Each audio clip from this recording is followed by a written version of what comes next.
Le Carré Rond, saison 6, épisode 26. C'est l'Halloween, la gang! Mon nom est Macho GC et je suis en compagnie du serpent sonnette, Steve Sauvé. Comment ça va, Steve?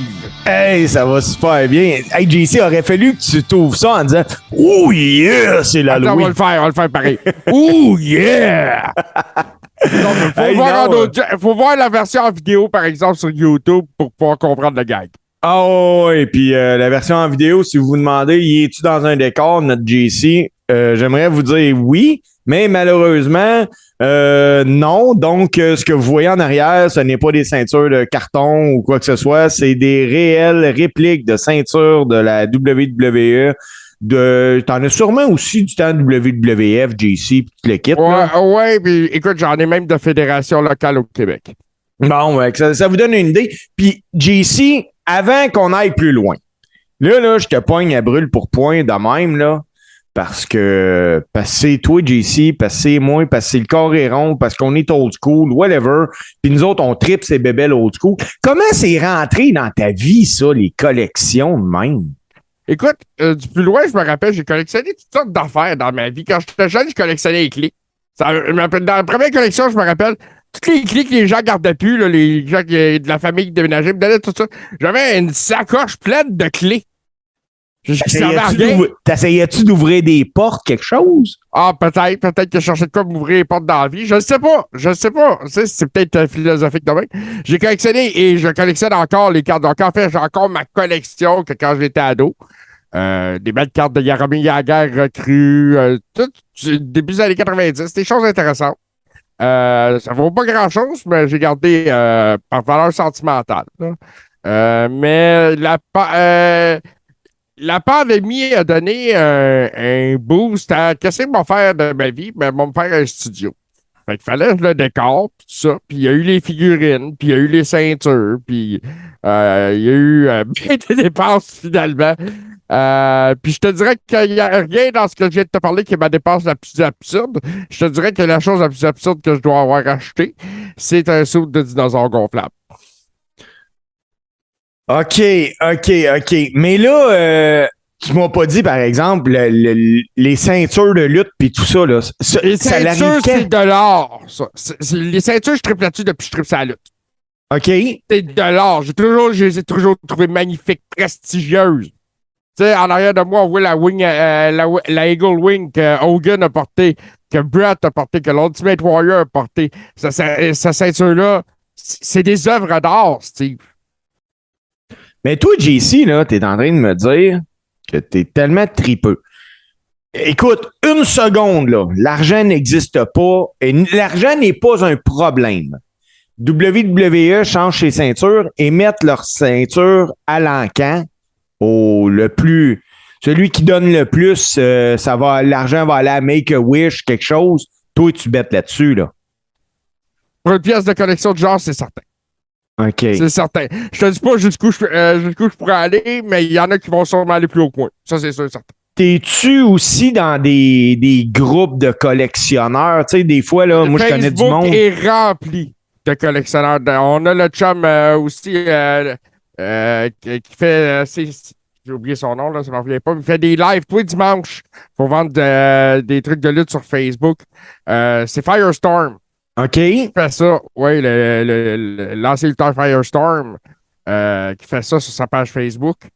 C'est Canadian Wrestling Collectible, quelque chose comme ça sur Facebook. C'est super intéressant. Il y a plein de monde. Lui, il achète plein de stocks partout, puis il revend ça à l'encan. Les prix sont assez extraordinaires. Naturellement, il y a eBay pour les collectionneurs, les choses rares. Parmi les pièces, dans mes trucs de collection, je suis le plus fier. Bon, on a déjà parlé de mon maillot de Rick Martel. Autographié et un saut d'authenticité, là. Oui. Autre chose qui vient avec un saut d'authenticité, c'est mon mégaphone signé par Jimmy Hart. Ça aussi, ça vient avec un saut d'authenticité. Puis il y a aussi la réplique sur laquelle j'ai mis la main de Drop de chambre de Goldust autographié, aussi authentifié.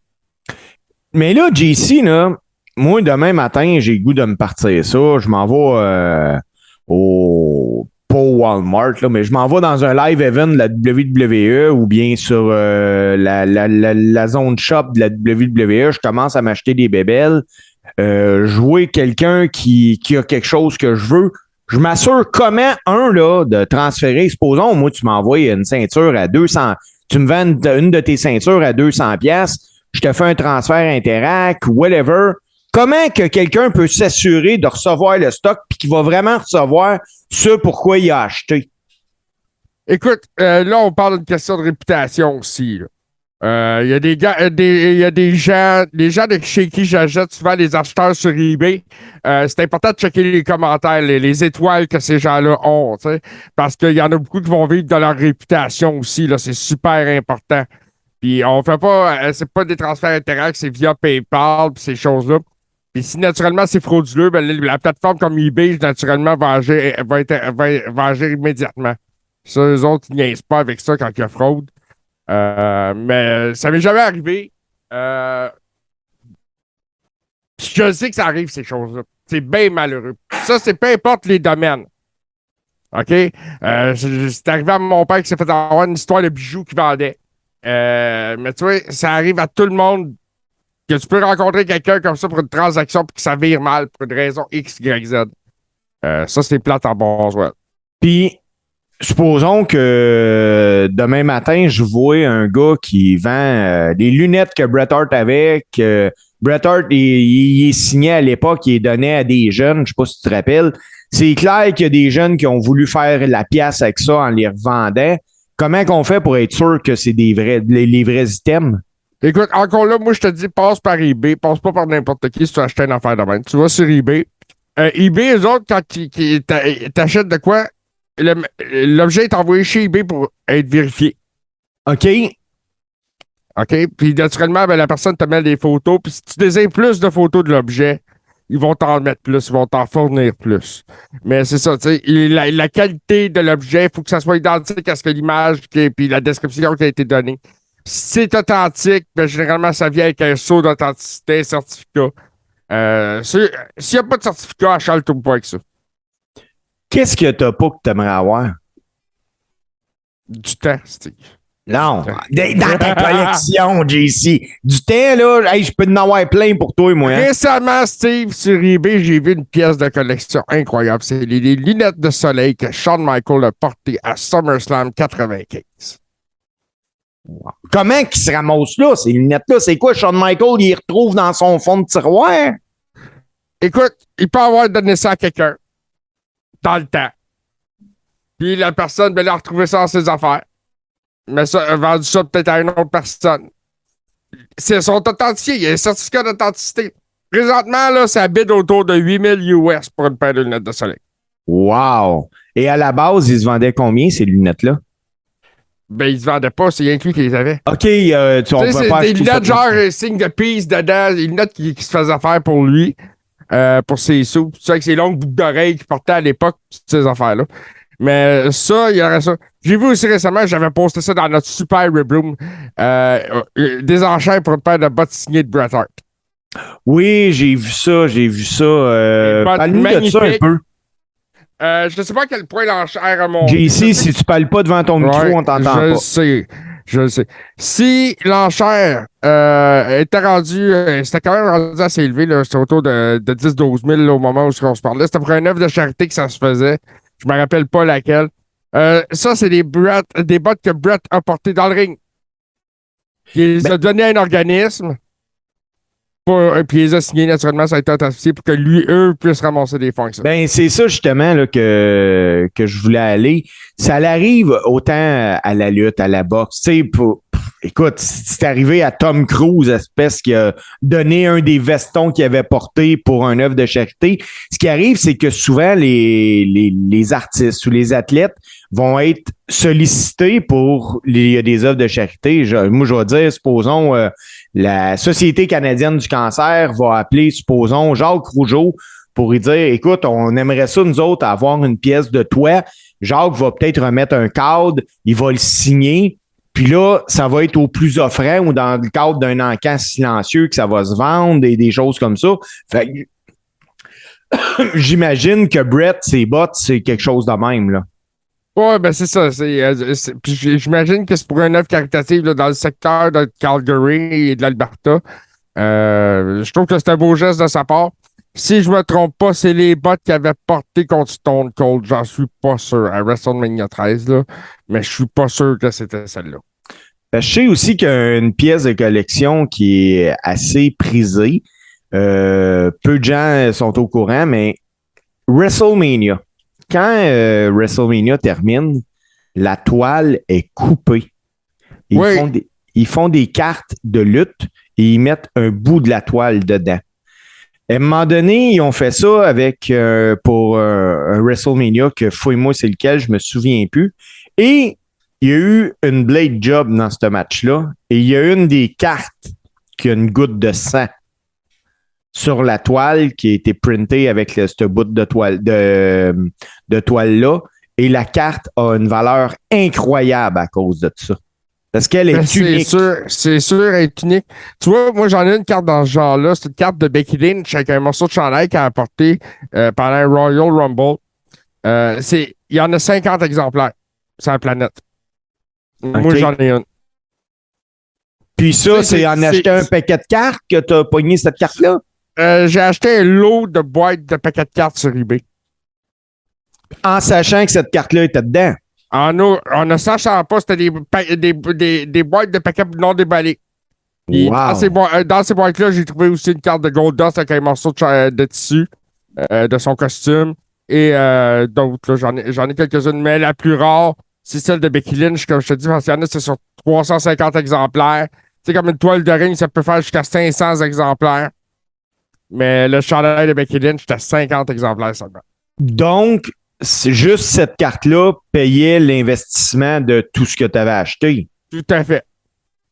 Hey, JC, on pourrait en parler tellement longtemps des collections. Je laisse vieillir. Pour l'instant, là, je laisse vieillir cette carte-là puis d'autres que j'ai dans mon coffre-fort. Honnêtement, peut-être un investissement sur ma retraite. Ben, pourquoi pas? On le sait pas. On sait jamais, Steve. Celui qui a les souliers d'Hulk Hogan qui font cuire des morceaux de steak, là, ça va valoir cher à un moment donné. Hey, je m'ennuie du Crapamania. Parle-moi pas de ça. Ben, on va en parler. On s'ennuie de Martin aussi. Là. Martin n'est pas là, on le salue d'ailleurs. Martin, j'espère que tu vas revenir parmi nous bientôt. Ben, Martin, je pense que lui-ci, s'il pouvait acheter quelque chose, ça serait du temps, parce qu'il y a moins de temps, mais on a décidé, JC et moi, de ne pas abandonner pour rien au monde, qu'on avait besoin de faire le carré rond, donc on vous livre un carré rond. Week off. JC, il y a une affaire que j'ai le goût de te parler. Parle-moi. Aujourd'hui, mon corps se fout de moi un peu. Je t'explique. Samedi, j'ai parti de chez nous, je suis allé à Montréal faire de la lutte. Je peux-tu sortir du carré rond 2 secondes? Oh, oui, vas-y. M'adresser au ministère des Transports. Vas-y. Moi, si tu veux me faire capoter, faire de la route, j'aime ça. Moi, rouler en char, j'aime ça. Malheureusement, samedi, là, je roulais pas en char. J'étais arrêté avec mon char. Moi, que tu me bloques 2 voies sur 3 parce que tu fais des travaux, je suis le premier qui va rouler lentement pour pas qu'il arrive rien parce que c'est pas vrai que pour sauver 10 minutes, je suis prêt à mettre la vie d'un signaleur en danger. Mais, quand tu me bloques 2 voies sur 3 puis qu'il n'y a pas de travaux, là, je capote. Puis c'était de même samedi, le pont de l'île aux Tourtes, quasiment de Vaudreuil aller à Pointe-Claire, ça m'a pris 1h35 faire 6 km parce qu'il y avait des cônes, parce qu'il y avait juste une voie. La seule affaire qu'il n'y avait pas, c'est des travaux. À un moment donné, là, s'il y a la compagnie qui loue les cônes, même si tu lui dis viens les rechercher, là, c'est pas grave, avant de louer d'autres, elle fera pas faillite, là. Mais quelle est cette compagnie, Steve? Personne ne le sait. Ah, personne ne le sait. Personne ne sait ça. Moi, ça me fait capoter. J'ai capoté. À un moment donné, je niaisais. J'ai appelé mon chum de gars pour lui dire hey, je pense qu'il y a quelqu'un qui, pour le fun, est allé voler des cônes ailleurs pour les mettre là. Il n'y avait rien, JC. Rien, pas tout. Je suis en train de capoter. Steve, tu es en train de me dire que tu as vu plus de cônes que tu as vu de pancartes d'Éric Duhem durant la campagne électorale? C'était pas mal even, je te dirais. Ouais, OK. Mais non, mais pour vrai, hey, j'ai capoté. Donc, j'étais allé faire un match de lutte que tu étais là d'ailleurs. Oui, très belle soirée aux promotions JR d'ailleurs samedi. De la belle lutte, un bon public. Je salue toute la gang qui était là. Belle organisation, une Ouais, belle organisation dans Sébastien la Jacques puis Joe Roy travaillent fort justement pour présenter des galas de lutte de qualité. Tu sais, faire des galas de lutte, là, c'est facile faire des galas de lutte, là. Mais faire un gala de lutte de qualité, puis avec l'idée on en fait régulièrement, ça, c'est difficile d'offrir des bons et des beaux bookings aux gens. On a été très, très bien traités.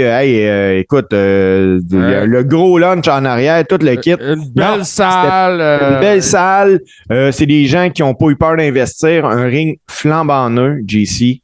On a été... Pas moins parce que j'ai passé plus tard dans la soirée, mais le premier combat qu'il y a eu ce soir-là, c'était les 2 premières personnes qui luttaient dans ce ring-là. D'ailleurs, je veux juste dire au monde qui nous écoute que le prochain gala des promotions JR, ça va être le 19 novembre. C'est sur Notre-Dame dans Montréal-Est. Je reviendrai avec l'adresse sur la page du Coréron. Oui, puis vous pouvez de toute façon marquer promotion JR sur Facebook. Vous allez trouver ce que vous avez de besoin. Donc, moi, JC, pour l'occasion, j'ai lutté contre un gars de Ottawa du nom de Lance Law. Un gros bonhomme, un gars excessivement charismatique. Écoute, je l'avais jamais rencontré. Je l'ai trouvé très impressionnant quand il est monté dans le ring. Vraiment, là. Oui, vraiment. C'est un gars qui était là pour se battre. Puis on s'est battu, ça a super bien été. J'étais content, j'ai remporté le match, mais ça, je m'en fous. Moi, ce que j'ai retenu de cette soirée-là, ça a été la pop de la crowd. C'est pour eux autres que je vais faire de la lutte. C'est pour eux autres que je lance encore mes bottes après 28 ans.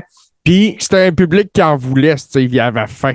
C'est un public, c'est ça que je voulais dire, c'était un public de lutte. Il y avait le goût de voir de la lutte, ils ont eu de la lutte, ça a été le fun. Je suis reparti chez nous avec le sentiment du devoir accompli en me disant que tout ce que je venais de faire venait de finir parce que le lendemain, j'avais un autre gala de lutte. Ouais.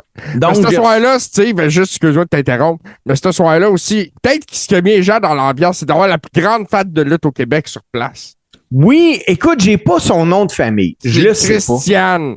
C'est tout ce que je sais. On l'appelle tous Christiane, c'est son prénom. C'est probablement la plus grande fan de lutte au Québec. Oui, puis Christiane fêtait ses 66 ans. Christiane, c'est pour vous donner une idée. Christiane, c'est quelqu'un qui a une condition particulière. Christiane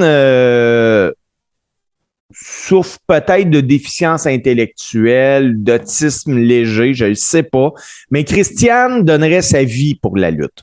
Moi, je me rappelle quand l'année passée, la IWS a reparti le premier gala de lutte au Québec. Moi, j'étais sur le show. Puis quand je suis arrivé, j'ai rentré par en arrière, j'ai vu Christiane, puis Christiane, elle pleurait. Christiane, elle m'expliquait, elle, que la lutte, c'est toute sa vie. Puis que pendant 1 an et demi de temps de confinement, Christiane avait pas eu de vie. Elle était restée chez elle, puis elle est seule dans la vie, Christiane. C'est son social, la lutte. C'est son social. C'est sa famille, c'est sa vie. Puis tous les gars connaissent Christiane. T'as dans la vie 2 types de lutteurs. Puis moi, je te dirais que la très grande majorité va être assez gentleman pour dire bonjour à Christiane puis demander comment elle va. Christiane, moi, des salles pleines de Christiane, j'aimerais ça. Malheureusement, ça n'arrive jamais parce que des Christianes, il y en a juste une. Puis le lendemain, JC, je luttais pour un gala qui est présenté par la BCW, la Bornois Championship Wrestling. On luttait à Pincourt pour un gala promotionnel pour ramasser des fonds pour la maison de jeunes de l'île Perrot. J'ai affronté James Le Saint-Tavares. Okay. J'ai 46 ans, ça fait 28 ans que je fais de la lutte. James Le Saint-Tavares doit avoir 40 ans à peu près, là. Ça fait des années qu'on se connaît. Est-ce que tu sais qui est Joey Soprano? Oui, je sais qui est Joey Soprano. Joey Soprano était l'annonceur pour le show. Quand on a redébarqué du ring, On s'est en allé dans le vestiaire. Après ça, il y a eu la finale de la soirée. Après ça, il est venu nous voir et il nous a dit, les gars, vous avez fait le match of the night, vous avez brûlé la finale. Moi, ça, quand tu me dis ça, ça me dit que quand je retourne chez nous, je suis content. Parce que j'ai donné aux gens ce qu'ils voulaient. J'ai fait comme, hey, le petit vieux esti qui a réussi à bien performer, tu ne pouvais pas rien rajouter de plus. C'est ça, JC. C'était mon dimanche. Ben, c'est une belle fin de semaine de lutte, moi, je trouve. Oui, puis mon corps aujourd'hui, il maillit un peu. Il y a des petits bobos, il y a des marques, des affaires de même. Puis, drôle d'adon, à un moment donné, j'ai pensé aujourd'hui que moi, là, j'ai fait ça juste 2 jours. Là. J'ai fait à peu près 1h30 de route, gros max, de route. Pas de je m'arrête puis j'attends de réussir à faire 5 km. Là. Mais quand tu vois les gars à la télé, là, eux, ils font ça 5-6 jours par semaine.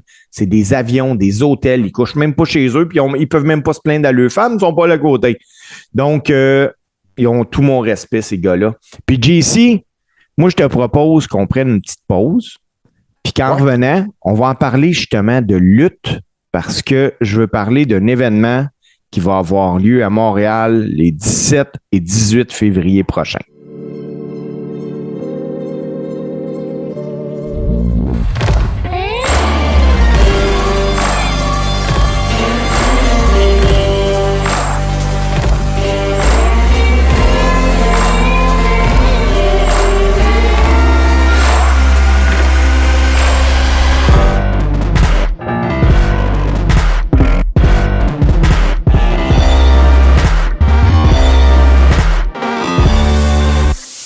Une vieille habitude. Samedi matin, 8h. Sur Tout-Ce-Qui TV. Tu sais, tu nous voulais parler d'un événement qui va se passer dans le coin de ta fête, si je me trompe pas, ou quelque chose qui se ressemble autour de ça, puis c'est à Montréal. C'est à Montréal, au Centre Bell, le 17 février, le vendredi 17 février et samedi 18 février. Ma fête, c'est le 18 février, JC. Là, je vais me gâter. Je vais dire quelque chose juste pour me faire plaisir, mais je vais l'expliquer. Tous les vrais fans de lutte, sans exception, auront aucune défaite valable pour ne pas être au Centre Bell le 18 février. Ouais, tous sauf un, hein? OK, mais là, JC, je l'explique, puis après ça, on parle de ça. WWE annonce qu'ils viennent à Montréal. Hey, là, ma fille, moi, j'ai une adolescente de 15 ans qui texte sa mère pour dire « Hey, on a trouvé le cadeau de fête de papa. On achète 3 billets. On s'en va à SmackDown. On s'en va à Elimination Chamber. Ça va être le fun, tout le kit. » Moi, j'avais appris la nouvelle parce que cette nouvelle-là a été sortie en primeur par Pat Laprade sur lutte.québec. Félicitations, Pat. Tout le temps des bons scoops. Tout le temps le fun de le lire. Puis... j'appelle mon chum JC. J'ai dit, JC, on s'en va-tu à Elimination Chamber? Hey, sais-tu qu'est-ce qu'il m'a dit, mon chum JC? Je sais un peu ce qu'il t'a dit. Il t'a dit qu'il serait pas là. Il m'a dit, il dit, je suis pas là. Là, je fais comme, voyons, t'es pas là. Mais là, explique pourquoi t'es pas là, JC. Mais là, c'est ça. C'est ce qu'au début septembre, j'ai planifié un voyage au Mexique pour mes vacances. Et je reviens le 19 février. Je reviens le lendemain. Mais le voyage étant déjà booké et payé, je peux rien faire, je peux pas changer les dates, il n'y a rien que je pouvais faire. C'est bien triste. Je trouve ça épouvantable de ne pas pouvoir être là. Parce que j'ai l'impression que ce soir-là, il va se passer de quoi d'important dans la carrière de Sami Zayn à Montréal. Puis j'ai l'impression que ça va faire exploser la place au niveau d'Elimination Chambers. Vraiment. Mais cependant, je dois être honnête tout ça avec toi, mon Steve. C'est le mois de février, le mois le plus fret, le plus noir et le plus long de l'année, même si c'est le plus court. D'avoir mon cul au chaud dans le sable au Mexique au milieu de ce mois-là, je m'en plaindrais pas non plus. Et moi, là, si j'étais toi, je mettrais un VPN dans une tablette ou un téléphone. Puis la veille de revenir, tu sais, la veille de quand tu reviens en voyage, tu fais tes valises, tu te le quittes, tu te couches des fois un petit peu plus de bonne heure. Moi, je m'arrangerais pour être dans ma chambre un petit peu plus tôt avec le Wi-Fi de mon resort, là. Puis je regarderai Elimination Chamber. Oh, je vais m'arranger pour que ça se fasse aussi. J'avais l'intention d'amener mon lab. Hey, mais pour vrai, on a aussi SmackDown qui va être là. Ouais. Tu sais, ça fait longtemps qu'on n'a pas eu de pay-per-view à Montréal. Je pense qu'on le mérite. Puis je 14 ans, en fait. Comment? Ça va faire 14 ans. Le dernier, ça a été Breaking Point en 2009. Sûrement le pay-per-view, hein? De ceux qu'on a eu à Montréal, oui. Parce que. Puis écoute, le meilleur, c'est définitivement No Way Out qu'on a eu en 2003, je me souviens bien. Mais le plus hype, pour moi, Survivor Series 97. Ouais, parce que c'était le premier. C'était le premier. Hey, il faisait la première fois. C'était Brett contre Sean. Écoute, il y avait Owen contre Stone Cold ce soir-là pour le championnat intercontinental. C'était le retour de Stone Cold après sa blessure au cou. Puis il avait quasiment popé plus fort qu'Owen à Montréal. Il fallait quand même le faire. Mais ça a été une soirée naturellement qui a fini comme qu'elle a fini. Mais j'y étais. Et puis, c'était un souvenir indélébile. Là. C'est le premier pay-per-view à Montréal. Ensuite, il y a eu No Way Out. On se rappelle qu'à No Way Out, on a eu Rock contre Hogan. 2. C'était-tu à No Way Out, ça? Oui. Le deuxième. Parce que le premier Rock Hogan a eu lieu à Toronto. À WrestleMania. Oui. Et puis, après ça, Rock a fait un turn heel. Puis, ils ont annoncé ce combat-là pour No Way Out à Montréal. C'est là qu'on a vu les débuts de Sylvain Grenier qui était l'arbitre du match. Oui, c'est vrai, c'est vrai. Ensuite, ce soir-là aussi, pour une deuxième fois à Montréal, Stone Cold Steve Austin faisait un retour pour affronter Eric Bischoff.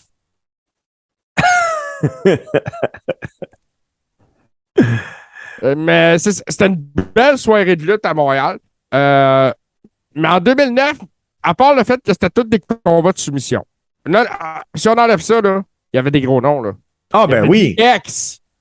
Il y avait The Undertaker. Hey, puis DX avait pas lutté contre.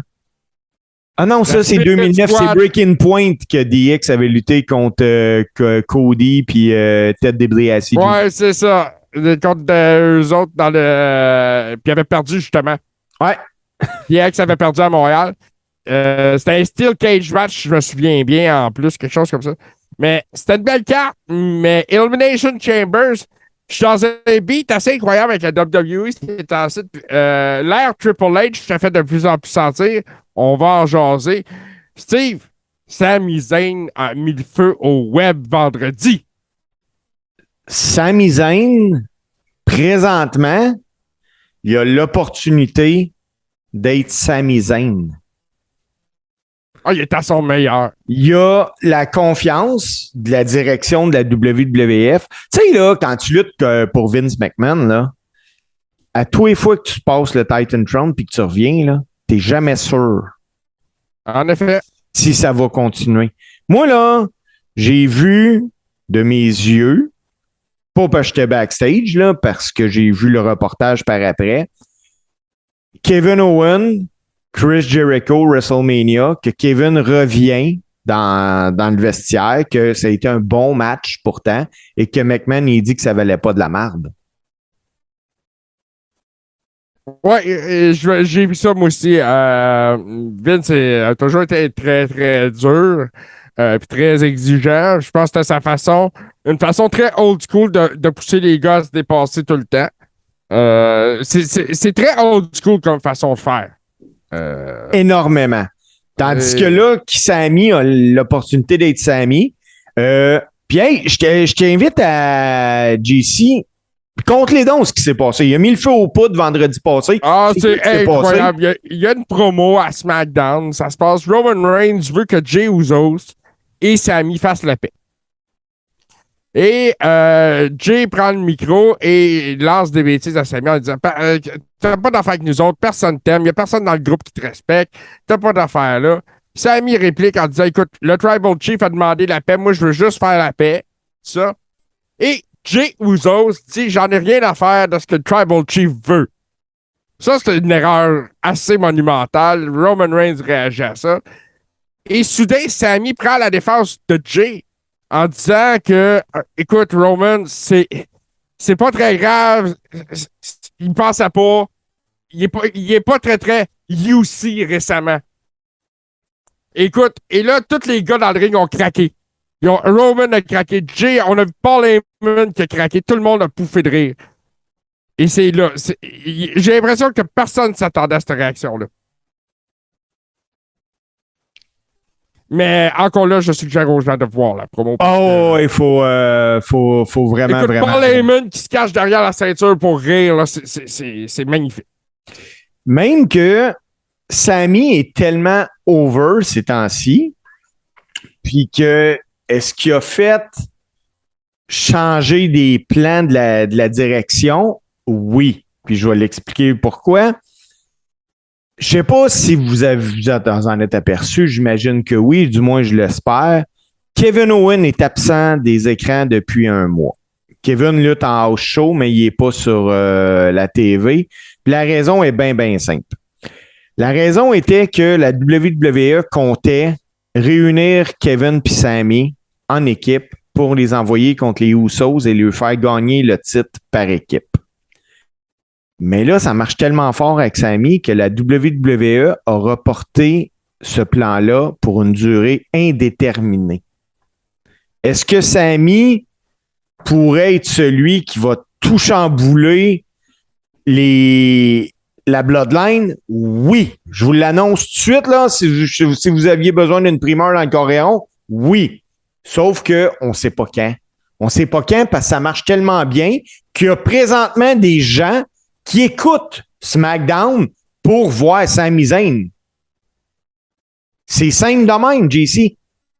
Ben, il est devenu vraiment le point de mire là, de SmackDown, là, puis même de la Bloodline. Là. Roman Reigns est devenu un objet du décor.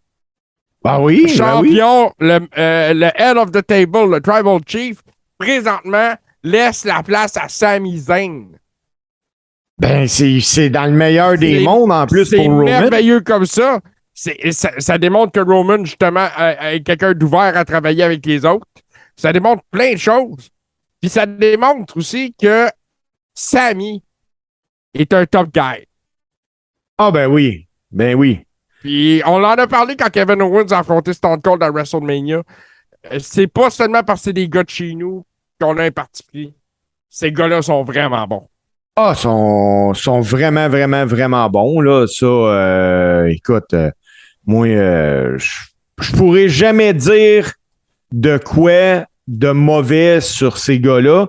Puis même que, tu sais, l'année passée, l'autre d'avant, quand on disait « Ah, Sami Zayn, il est hot. » On n'avait pas vu ce qu'il était capable de faire. Imaginez-le, là. Ah, en effet, c'est justement... Puis tout ce storyline-là autour du Bloodline, pis tout ça, c'est du long-term storytelling qui va avoir duré, je suis sûr, plus qu'un an. Parce que ça a commencé l'année passée, vers la fin de l'année 2021. Souviens-toi, à ce moment-là, il avait gagné la chance d'avoir un combat contre Roman Reigns pour le titre. Ouais. Puis après ça, il y avait eu Brock Lesnar qui s'était mêlé un peu de ça aussi. Il a fait des promos très hilarantes.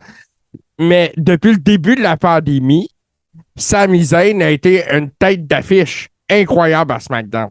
Ah, vraiment. Vraiment, vraiment, vraiment. C'est Sami Zayn présentement est le lutteur le plus over de la WWE. Moi, je pense qu'il est dans le run de sa vie, là. Ah oui, certainement. Moi, j'ai même pas un doute là-dessus. Parce qu'on sait que ses débuts dans les gros shows, ça a été plus difficile parce qu'il a été blessé. Il a eu bien des blessures. Il a été malchanceux au début. Il s'est blessé vraiment? à Montréal contre John Cena. Puis écoute, il a livré un combat de fou pareil, même blessé. Ah ben oui. Puis c'est clair, c'est Sami Zayn. Puis écoute, moi j'ai hâte de connaître la suite, qu'est-ce que la WWE va faire de tout ça. Mais je m'attends de quoi de gros. Sami Zayn, je dis pas qu'il va battre Roman Reigns, mais il va avoir un match contre Roman Reigns. Ah, écoute, moi, j'ai l'impression que ça va passer par Elimination Chambers à Montréal, ce match-là. S'il n'y a pas lieu à Montréal, j'ai l'impression que Sami Zayn pourrait devenir un number one contender à Montréal. Ça se pourrait. Écoute, ce que j'ai le goût de rajouter, par exemple, pour ça, SmackDown puis Elimination Chamber, le 18 novembre qui vient, WWE, Evenco, Ticketmaster, whatever, là, où et comment les gens se procurent des billets, mais les gens vont avoir l'opportunité d'acheter le combo. Le combo, là, c'est que tu achètes les deux événements, tu vas être assis à la même place pour les deux événements. Ça va être sûrement avantageux d'acheter les deux événements. Du moins, tu sais, tu me vendras pas. J'espère que tu me vendras pas le même prix que la personne à côté de moi si elle en achète juste un, là. Mais le 18 novembre, il va avoir possibilité d'acheter les billets là, pour assister à SmackDown et à Elimination Chamber. Fait que d'après moi, il y a plusieurs fans de lutte qui vont avoir sous le sapin des billets de lutte cette année.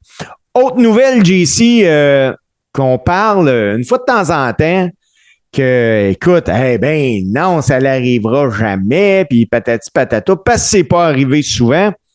Le Forbidden Door.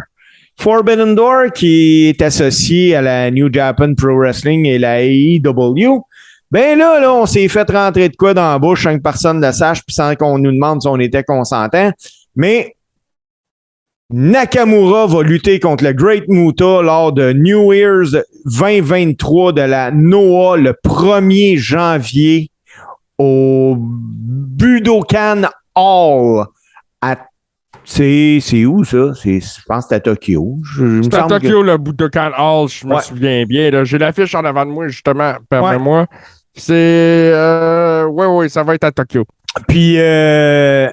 Nakamura a déclaré que ce match-là contre Muta, c'était quelque chose qu'il avait travaillé excessivement dur pour avoir. Écoute, il a qualifié ça de véritable miracle. La WWE a donné le go à Nakamura pour y aller. Puis il faut comprendre, par exemple, que la tournée de retraite de Muta, elle va se terminer le 21 février au Tokyo Dome. Est-ce que Nakamura va créer un précédent puis que les gars de la eux vont pouvoir commencer à les performer au Japon, JC? Moi, je pense que c'est parce que c'est Great Muta. Moi, je pense que c'est pour la grosseur de la légende.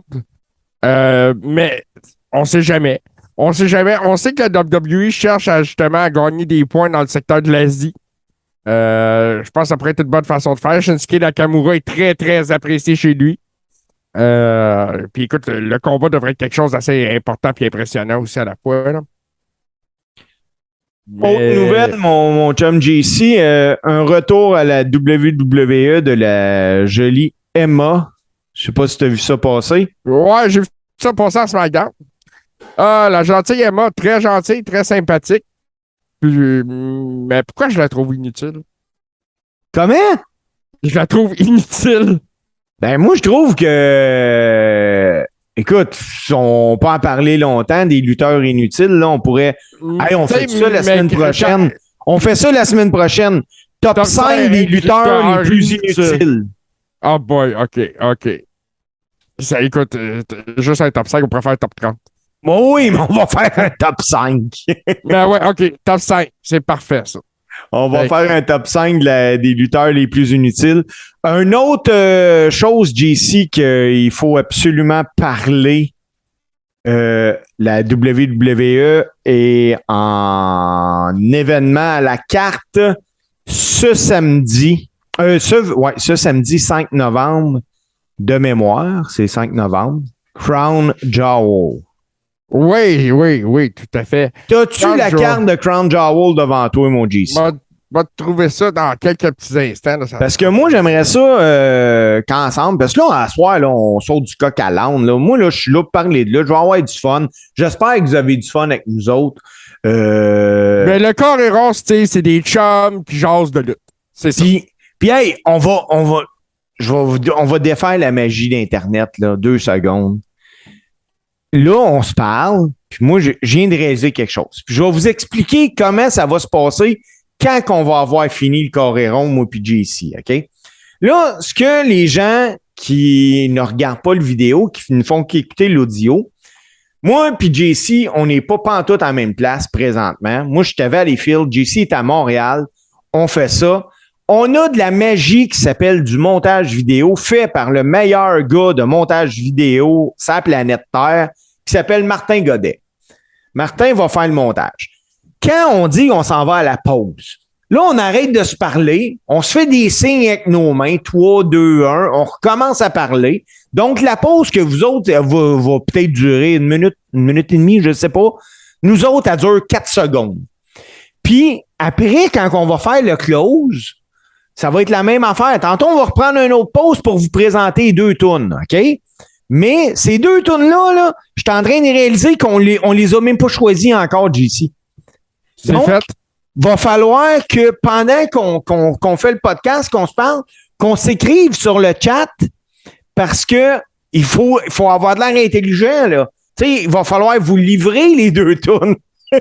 C'est ça, on se donne du contenu, puis on se parle. C'est ça, tu sais, on a des façons de communiquer entre nous autres, même si on n'est pas dans la même pièce. Même si on n'est pas dans la même pièce. Moi, ce que je vais faire là, c'est que je vais vous brûler quelque chose. Je vais vous dire qu'une des 2 tunes va être Emma.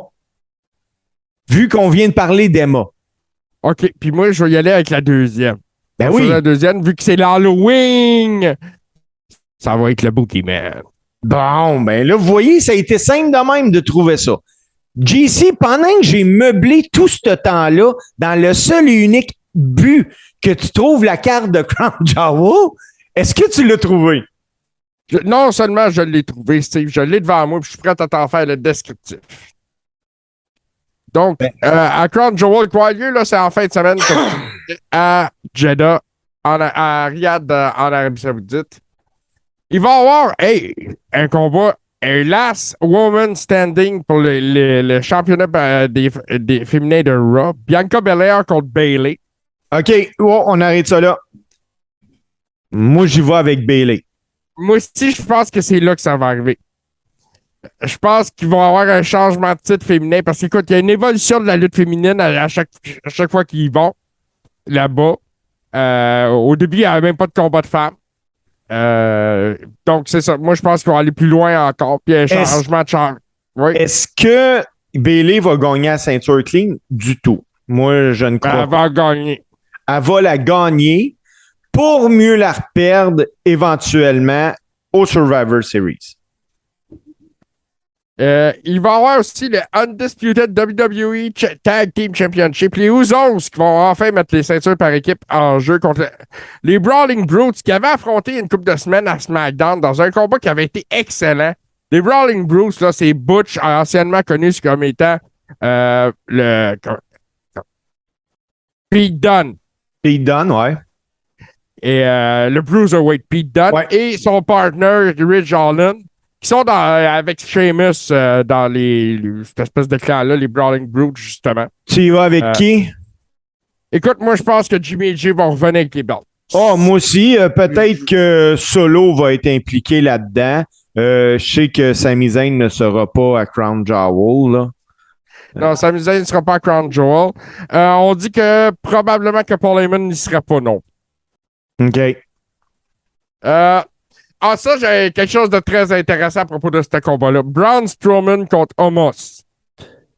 Je pense que ce combat-là va servir uniquement pour mettre Braun Strowman over, là, qui va être la première. Oui, parce que je ne vois pas, même accompagné de MVP, je ne vois pas comment Omos peut battre Braun Strowman sur la run qu'il a actuellement. Ah, ben non. Puis, même que, pour vrai, là, moi, je vois pas que ce match-là peut s'éterniser plus de 5 minutes.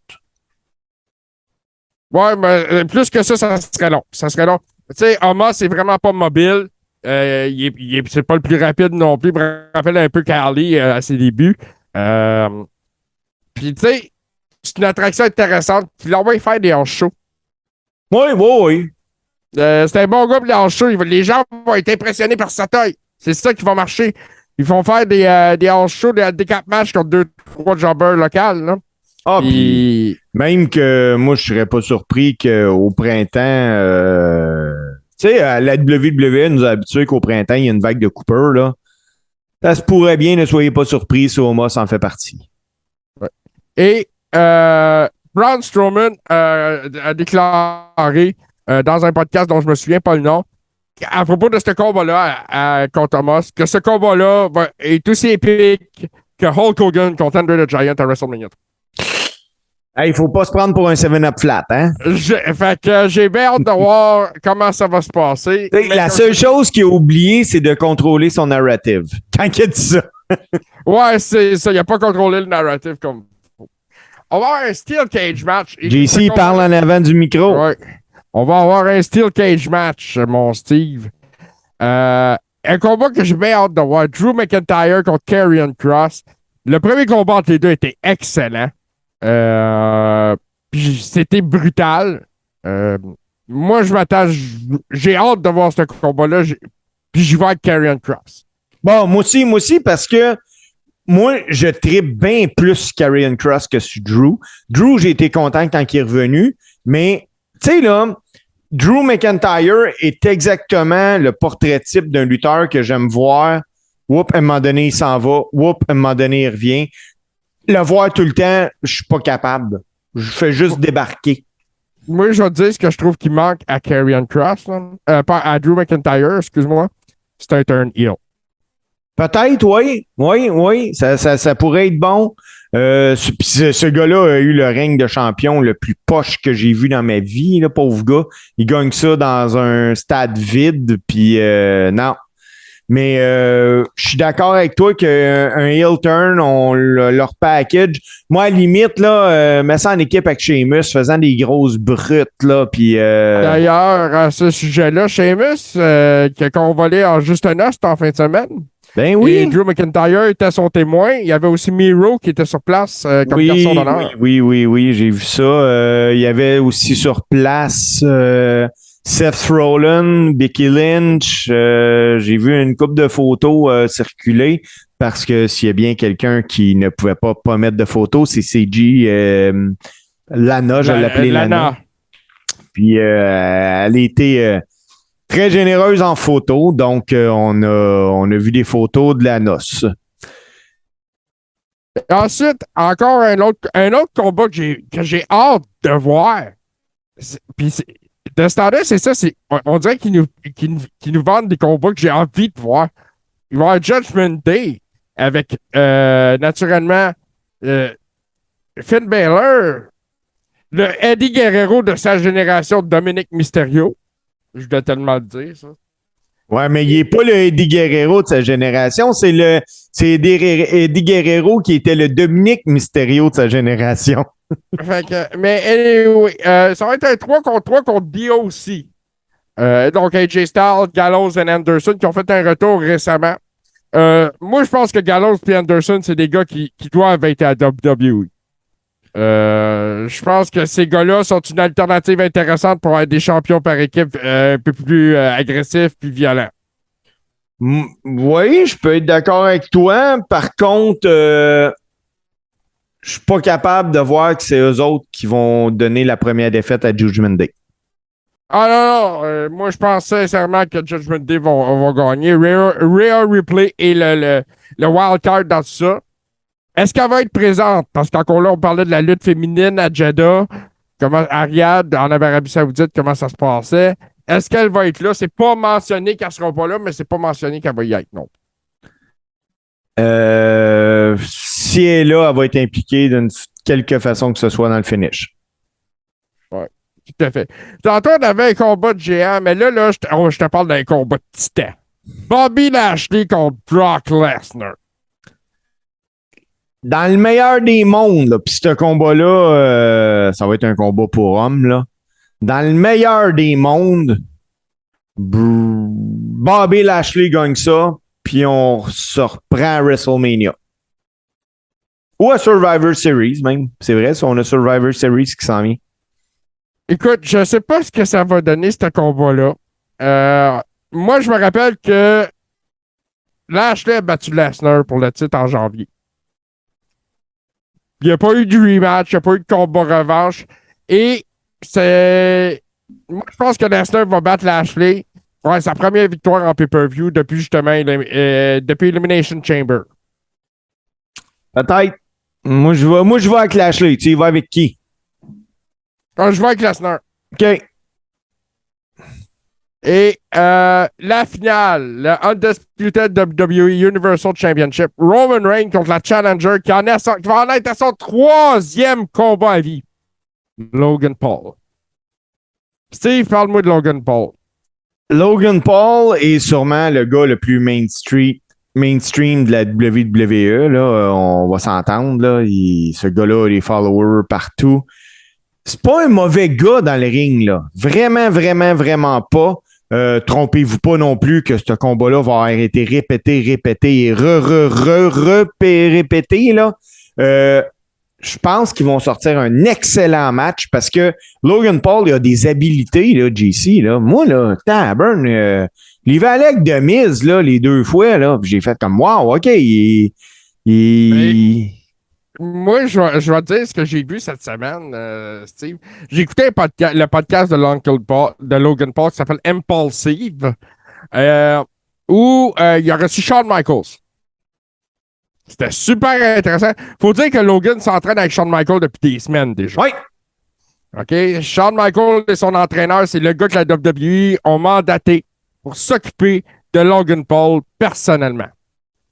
Et puis, j'ai l'impression que c'est un travail acharné et que ça doit être facile de travailler avec un gars qui a des aptitudes physiques comme Logan Paul. Ah ben oui. Ça doit être facile pour Shawn Michaels parce que Logan Paul a du charisme aussi. Là. On ne peut pas y enlever ça. Il l'a. Il est dans le ring, la foule est avec lui. On l'a senti à WrestleMania. On l'a senti à SummerSlam. Personnellement, Logan Paul, à mes yeux, c'est ma découverte de l'année. De l'année passée. Non, ça a commencé cette année. Ben non, il y a WrestleMania. Mania, c'était. Oui, c'est vrai. Ouais, en équipe avec The Miz contre les Mysterios. Oui, c'est ça. Mais on se comptera pas d'histoire. Logan Paul, aussi bon puisse-t-il être, il va se passer quelque chose qui va faire en sorte qu'il ne gagnera pas le championnat, mais qu'il va gagner le match. Ben moi, je m'attends à une disqualification. Là. Ouais, quelque chose du genre, là, justement. On sait que les Usos vont être là, en partant. Oui. Mais je ne crois pas que Logan Paul va perdre. Ben, moi, pour continuer dans la même veine, moi, je m'attends à ce que Jey Uso soit celui qui va causer la disqualification de Roman. Pour que, encore une fois, on continue à alimenter la bisbille entre Roman et Jey. Ah oui, mais écoute, ça, il va falloir que ça. C'est sûr qu'il faut alimenter ça. Et cette storyline-là est très, très bien ficelée par Paul Heyman et son équipe. J'ai l'impression qu'on n'a pas fini d'en entendre parler. Tout ce qu'il y a autour du Bloodline captive tout l'univers de la lutte en ce moment. Ah oui, vraiment, là, vraiment. Puis, ben, c'est bon ce qu'ils font, là. Écoute, on va se dire la vérité. C'est vraiment le fun à écouter, là. Oui, puis on en revient à ça. Roman Reigns, c'est le top guy. Il est capable de prendre un step back, laisser le spot à Sami Zayn pour que Sami Zayn montre à quel point il est bon. Ah, j'aime ça dire qu'il est bon de même. Ah, il est vraiment bon, effectivement. Ah, ouais. On t'aime, Sami, on t'aime. Hey, JC, ce show-là, veut pas, nous autres, ici en Amérique, là, au Canada, même aux États-Unis, on va le voir dans l'après-midi. Ouais, je pense que c'était à midi ou à 1h, là, avec le décalage en heure. Toi, là, comment tu trouves ça, avoir des shows l'après-midi? Ben, tu sais, c'est comme autre chose, tu sais. Il y a des événements internationaux qu'à cause du décalage horaire, tu sais, les Jeux olympiques, des choses comme ça, on a vu ça dans le bain des domaines, surtout dans le sport, là. Moi, là, j'aime tellement ça, là. Pour vrai, là, je vais m'asseoir, là, devant ma TV, mettons, d'1 heure à aller à 4h30.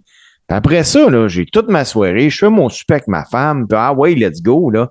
C'est le fun. Hey, moi, ça, j'aime ça. Oui, je comprends ça. Mais c'est 2 fois par année. Oui. C'est 2 fois par année, c'est correct. Tu sais, ça arrive que le Canadien joue en après-midi aussi. Mais là, c'est ça. C'est une question de décalage horaire. Puis c'est bien correct. Tu sais, pour eux autres, en Arabie Saoudite, c'est aussi gros que WrestleMania pour eux autres. Ah, ben oui. Ils font ça à cette envergure-là. Et puis, moi, je pense que c'est la première fois que je vois une carte où c'était intéressante pour un gars-là là-bas. Elle est très intéressante. Elle est très intéressante. Même que, tu sais, ces shows-là, là, trompez-vous pas, tout peut arriver. La preuve, quand Seth il a perdu son titre contre le Fear, comment il s'appelait? Contre The Fiend. The Ou Fiend. quand Goldberg a battu The Fiend. Ouais. Ben, tout peut arriver en Arabie Saoudite. Là. Donc, je pense que ça vaut la peine d'écouter un show comme ça. Puis, sais-tu qu'est-ce qui vaut la peine aussi, JC? Non. De prendre une petite pause. On y va. On y va-tu avec les deux tunes? On y va avec les deux tunes, si tu veux. On y va avec les deux tunes. Puis après, Donc, on a au dit que retour. c'est Emma et le Boogeyman.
I'm the Boogeyman, and I'm coming to get you.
Hey, JC, là, j'ai le goût de te dire de quoi. Ça bûche la On toune. jase, là, vas-y. Ouais, vas-y. Ça bûche la toune du Boogeyman, hein? C'est quelque chose. Ben, tu sais, c'est particulier si tu te mets dans un éclairage plus sombre un peu, là. Ouais. Halloween. Hey, JC, avant de s'en aller au close, je veux juste qu'on parle d'une situation que Vas-y. il y a un an, pratiquement, là, on est tous là en train de louanger un gars qui, écoute, il est revenu, puis wow, man, c'est le sauveur de l'univers. Là, la WWE, elle doit avoir peur, elle doit chier dans ses culottes, puis écoute, il n'y a rien qu'on n'a pas dit, là. Moi, j'ai même dit que ces promos étaient trop longues. Puis on était tout en amour, c'était fou. Hey, il a bien vieilli, il sait lutter. Puis aujourd'hui, là, la AEW est en négociation pour racheter le contrat de CM Punk. Quand CM Punk est allé s'en prendre au VP de la AEW, il s'est même fait traiter de cancer par Chris Jericho parce qu'il y en a bien un gars qui est badass, c'est Chris Jericho. Lui, que Punk a été au UFC ou whatever, il en a rien à foutre. C'est le gars qui a même déjà fait un face-à-face avec Brock Lesnar pour le traiter de maillet. Et écoute, je me souviens dans le temps son beef avec Goldberg, le jeune Jericho de WCW, c'était un vrai beef qu'avec Bill Goldberg. Là. Ouais. Donc, toi, t'es le propriétaire de la AEW, tu as déroulé le tapis rouge, tu l'as bien payé, CM Punk, tout le kit. Tu fais quoi avec ça? Ben moi, tu vois, je me serais mis une clause dans son contrat pour protéger mon entreprise puis me protéger financièrement. Là. Ça, c'est la première affaire. Deuxième affaire, Chris Jericho a raison, CM Punk, c'est un cancer. Mais pas un cancer qui va te tuer à business. C'est un cancer qui se métastase sur les autres lutteurs. Je vais le décrire comme ça. OK? Parce que quand CM Punk est là, il fait baisser le level de tout le monde. Ça, c'est pas faux non plus, là. OK? Parce que CM Punk, quand il prend le micro, tout le monde tend l'oreille. Là, il a montré aux jeunes Young Bucks, aux jeunes Kenny Omega, aux jeunes MJF, que son reach à lui était 100 fois plus gros que le leur. Ça, il les a mis d'en face. Il l'a fait. On peut pas le nier, Steve. Ah écoute, oui. la AEW a scoré 1 million le soir de son retour. 1 million de codes d'écoute le soir de son retour. Mais CM Punk est un mauvais employé. Il était un mauvais employé à la WWE. Il a été un mauvais employé à la AEW. OK? Et même Triple H a récemment déclaré qu'il n'y avait aucun intérêt de ramener CM Punk d'une façon ou d'une autre à la WWE. Ça en dit long, hein? Ça en dit long sur l'attitude du gars. Et le gars se prend pas pour un 7-up. Flat. Ah ouais, c'est ça. Sa façon d'agir durant la conférence de presse d'après All Out, de couper son patron, on l'a dit plusieurs fois, il n'aurait jamais osé. Oui, il l'aurait fait à Vince McMahon, mais écoute, il n'aurait pas fini sa phrase. Ouais, mais là, JC, là, tout ça, tu me fais son pedigree, là. Tu réponds pas à ma question. Tu fais quoi, là? T'es canne, là? Qu'est-ce que tu fais? Ah, écoute, que je le paye en rachetant son contrat, que je le paye à rester chez eux, je le paye pareil. OK. Fait que je vaux moins cher des deux. Et Gabin, c'est ça le problème, là. Toi, t'es CM Punk. OK, je te dis, écoute, finalement, on n'est pas capable, il n'y a rien à faire. Puis on a signé un contrat, mettons, de 3 millions par année pour... je sais combien de temps qu'il avait signé, lui? 4 ans, je pense? 3 ans? Mettons 3 ans. Là. En fait, il avait signé 2 ans, si je me rappelle bien, avec une option de renouvellement pour 1 an. Bon, OK. Fait que, mettons, là, je te dis, écoute, là, il nous reste un 3 millions à te donner. T'en donnes un, là. C'est beau, tu peux t'en aller chez vous, mais tu luttes pas ailleurs. Toi, t'es CM Punk, tu vas faire de la merde. Tu vas dire, moi, je vais aller lutter partout. Fait que, soit que je vais attendre la fin du contrat, ou bien rejette-moi, mais tu me donnes le droit d'aller lutter ailleurs. Je peux me revirer de bord, me ramasser n'importe où. Moi, je le vois aller à la GCW, quelque chose de même. On peut peut-être faire un tour au Japon. ou au Japon. Les Japonais l'aimeraient. Mais comment que la AEW va gérer ça? Ça va être la fun. Moi, ça m'énerverait si j'étais Tony Khan parce que c'est un headliner. C'est un gars sur lequel j'ai dépensé des sous beaucoup. OK, puis c'est un gars qui va mettre des culs dans les sièges tout le temps. Là. Il va réussir à le faire pareil. C'est un gars-là qui c'est un gars de main event, c'est un gars de gros combats. C'est un gars des grandes occasions. Et moi, de ne pas pouvoir le remettre sur mon show, tu vois, qu'est-ce que tu fais avec? Sa façon de se conduire est inacceptable. C'est sûr qu'il y a une clause dans son contrat qui devrait te permettre de crisser ça dehors. Ben oui, tu as une clause que tu peux le crisser dehors. Si tu le crisses dehors, il peut aller lutter n'importe où. Il y a eu une agression backstage, il y a eu de l'insubordination, il y a eu un paquet de choses. Écoute, c'était ses supérieurs, ces gars-là.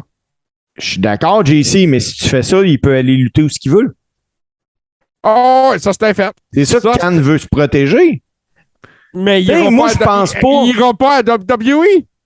Je pense pas. Il ira pas à la ROH. Non, mais écoute, toi, là, t'es un businessman. T'as CM Punk qui vient de se faire crisser dehors de la AEW. Si tu le fais fou sur ta carte, là, tu sais que tu vas faire de l'argent. Moi, j'appelle la New Japan puis je lui vends le contrat. Ben là, c'est que t'es rendu là, t'es obligé de le faire signer puis il va te dire non, là. Mais attends, ça peut être intéressant pour lui parce que ça dépend du nombre d'apparitions qu'il reste à faire. Effectivement. Ça dépend ce qui restait dans ses engagements. Parce que là, lui, il était signé, il était pas là à tous les semaines, fait qu'il était signé pour un nombre de dates précises. Ben, j'imagine que oui, là. Et à ce moment-là, moi, c'est ça que je pense, c'est que. Puis fuck off. En même temps, j'ai le goût de le faire lutter. J'aimerais ça le voir contre Chris Jericho dans le run que Jericho fait avec le championnat de la ROH en ce moment, parce que c'est un ancien champion de la ROH. Moi, j'aimerais ça le voir Jericho avec PCO, là. J'aimerais ça. PCO qui a signé un contrat récemment, d'ailleurs, on va revenir là-dessus. Mais non. CM Punk, c'est un dossier qui est bien difficile. C'est une patate chaude pour tous les promoteurs de lutte en ce moment. OK. Moi, maintenant, je t'explique si je suis Tony Khan. Je suis pas à 3 millions de faire faillite, là, si je suis Tony Khan, là. Ah non, c'est sûr. Il semblerait que les Jaguars de Jacksonville vont très bien. Moi, je laisse aller Punk 3 ans. L'année qui reste, là, je le paye. Puis juste avant parce que là, on ne trompe pas, là, c'est la AEW qui a l'option. C'est pas Punk qui a l'option de demander une autre année. C'est eux autres qui ont l'option de dire ben finalement, on te garde une autre année, on te donne l'année d'option. Là. Juste avant, là, je dis là, tu as le choix, mon gars. Tu prends 1 million, tu t'en vas chez vous, tu ne l'as pas nulle part. Ou je te fais chier, puis je te garde une autre année de plus à 3 millions. Fait que tu vas rien faire. Tu vas sortir de chez vous, puis tu vas être redevable à la AEW. Là. Ben, c'est ça. C'est exactement moi, ça. Moi, t'as voulu me faire suer de même? Hey! En plus, Cannes, il y a de l'argent, là. Moi, te faire suer jusqu'à ta dernière goutte que je peux te faire suer, mon Ben, gars. moi, je pense que ça serait une façon de Tony Khan d'enfin affirmer son autorité. Oui. Parce que il faut qu'il le fasse. Il faut qu'il le fasse et qu'il se laisse voir comme un patron. Faut qu'il arrête de se laisser diriger par tout le monde. De laisser des gars comme CM Punk, justement, lui couper la parole. C'est lui le boss. C'est à lui que le journaliste avait posé la question. C'est inacceptable. Il faut que Tony Khan soit un patron et qu'il arrête de s'astiner sur Twitter. Oui, effectivement. Puis là, Twitter, parti comme c'est là, de toute façon, d'après moi, Twitter, ça va être comme la carrière de CM Punk. Ça va. T'es en train de me dire que Twitter a soudainement perdu de la valeur?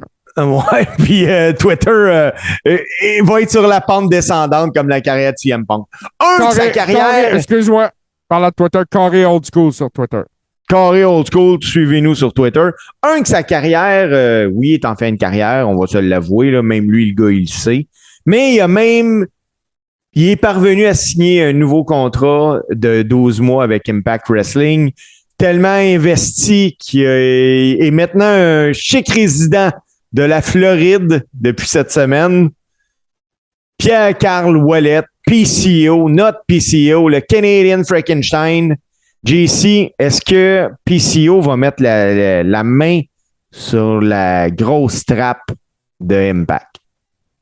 Je ne sais pas, mais ça va très bien pour lui là-bas. Les fans chantent son nom tout le temps. C'est incroyable. C'est un phénomène à Impact PCO en ce moment. Écoute, s'il l'aurait pas signé, ça aurait été honteux de leur part. Ça aurait été honteux. Parce que là, en ce moment, ils ont un gars d'expérience qui est capable d'en donner une coche de plus que la plupart des jeunes qui sont sur le show. Écoute, je suis super content pour lui. On l'était déjà l'année passée, mais je suis tellement content pour lui que sa carrière ait un deuxième souffle et qu'il ait enfin la reconnaissance qu'il mérite. Bravo PCO, puis bonne chance en Floride. Avec tes 24 pouces de bras. 24 pouces de bras. 24. Hey, mon JC, c'était ça le Coréron. C'était pas mal ça qu'on avait à jaser aujourd'hui. C'était le fun. C'était le fun, ça a fait du bien. JC, où c'est que le monde peut nous écouter? Ben, ils peuvent nous écouter sur Apple Podcasts, Google Podcasts, Spotify ou tout autre bon podcatcher. Nos épisodes aussi en vidéo sont mis sur YouTube par Martin Godet, notre expert en montage vidéo et comparse du Coréron, qui met ça sur YouTube une semaine, je crois, après la diffusion de l'épisode, en original, qui est pour les patrons d'habitude sur notre Patreon. Mais ensuite, une semaine après, ça se retrouve sur notre page YouTube. Vous pouvez voir le podcast en vidéo là-dessus et me voir dans mon costume de Macho GC. Là, JC, tu viens de parler de quoi qui est important, que tu as parlé de Patreon. Donc, Patreon. Ça, là, si vous êtes des tripeux de lutte, vous avez le goût de jaser de lutte, vous avez le goût d'avoir accès à la mystique Rib Room. C'est un groupe privé sur Facebook qui est une exclusivité à nos patrons, parce qu'ils sont membres Patreon, pour la modique somme de 5 $ américains par mois. Là, je pense que ça fait à peu près 7 piastres canadiens. C'est pas cher. Venez vous faire du fun. Hey, si vous êtes gênés de dire que vous êtes des amateurs de lutte, là, de même, là, il n'y en a pas de gêne, on est tous des amateurs de lutte. Puis, pendant les pay-per-view du Big Four, c'est SummerSlam, c'est WrestleMania, c'est Royal Rumble, c'est WrestleMania, puis c'est c'est quoi l'autre? JC, c'est interactif. Survivor Series. Survivor Series, Royal Rumble. Mania, puis SummerSlam. Les Big Four, puis on avait l'intention d'en rajouter éventuellement. C'est arrivé qu'on a déjà fait pour un pay-per-view de la AEW. On a fait un watch along l'autre jour sur Twitch aussi du pay-per-view de l'histoire de la lutte, Heroes of Wrestling.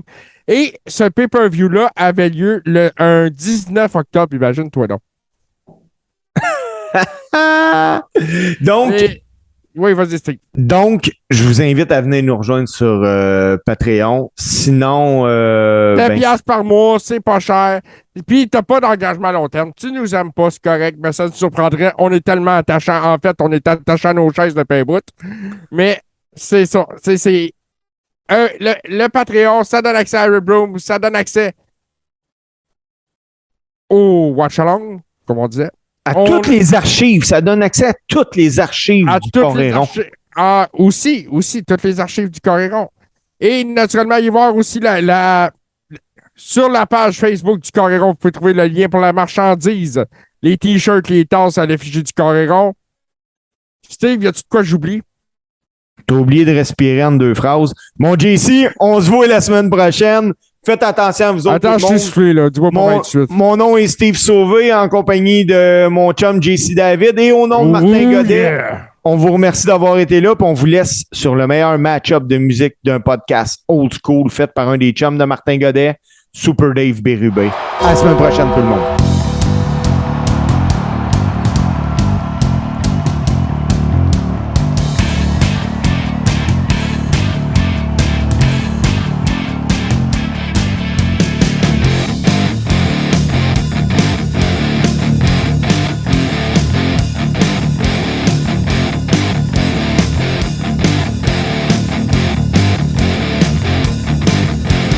Membre de la famille H2O Web Media.